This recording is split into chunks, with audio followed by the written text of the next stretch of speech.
More trade chaos this morning, Mr. Kimmit. We've been looking at the financial indexes this morning, and it looks like the only one that is really up is volatility.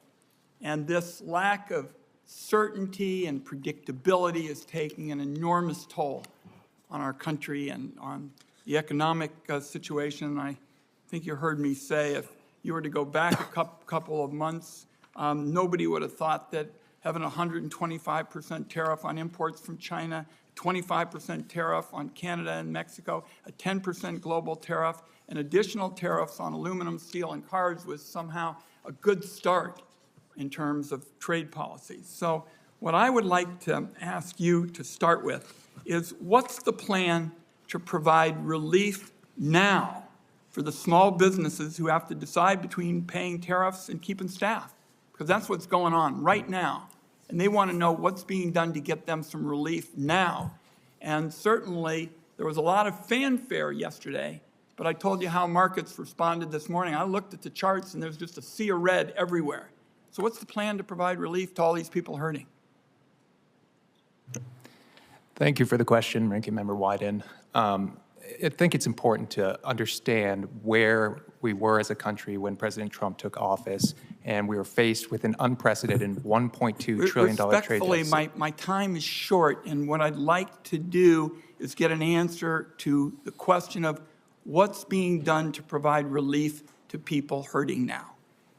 Thank you, and respectfully, I think the relief is already on its way. If you look this morning, inflation was down, consumer price index was down, prices are coming down. I just told you what the charts look like, and it's red ink everywhere. You're saying that's not the case? What I looked at is not representative of what's going on? I certainly am aware there's been some volatility in the markets. I just don't think that's a fair metric by which to judge the president's trade agenda. Well, let's look at the others. The 25% tariff on Canada and Mexico, 10% global tariff, additional tariffs on aluminum, steel, and cars. Are those a good thing to talk to the American people about? Because all I hear is that's generating more uncertainty, lack of predictability, and now for the next 90 days, you got all these people basically hanging out there in a state of suspended animation when they want certainty and predictability, 1 and 2, and relief now. So tell me how you're going to do that. Thank you, Ranking Member Wyden. I think the president has been clear that if you build in the United States, there are no tariffs, and if you source in the United States. And so I think if you look at the issues that were taken, we as a country have been the victims of non-reciprocal trade balances for decades, and the president has taken strong and decisive action to address those issues. And as I said, the inflation was announced this morning is down, prices are down, and I think it's too early to judge the effects of the president's trade agenda. I don't see anybody saying that this is real relief, and that's what I hear my constituents. I'll be having town hall meetings over the next couple of weeks, and I'm telling you, the question I'm asking you is what they're asking their elected officials, and I want the record to note that I didn't get an answer.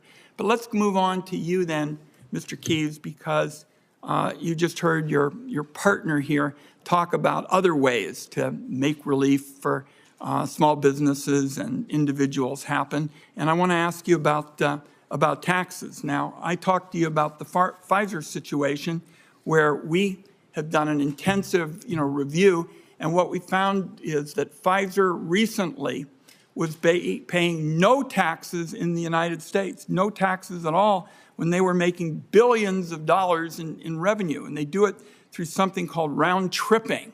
And basically, they could set up all their taxes overseas.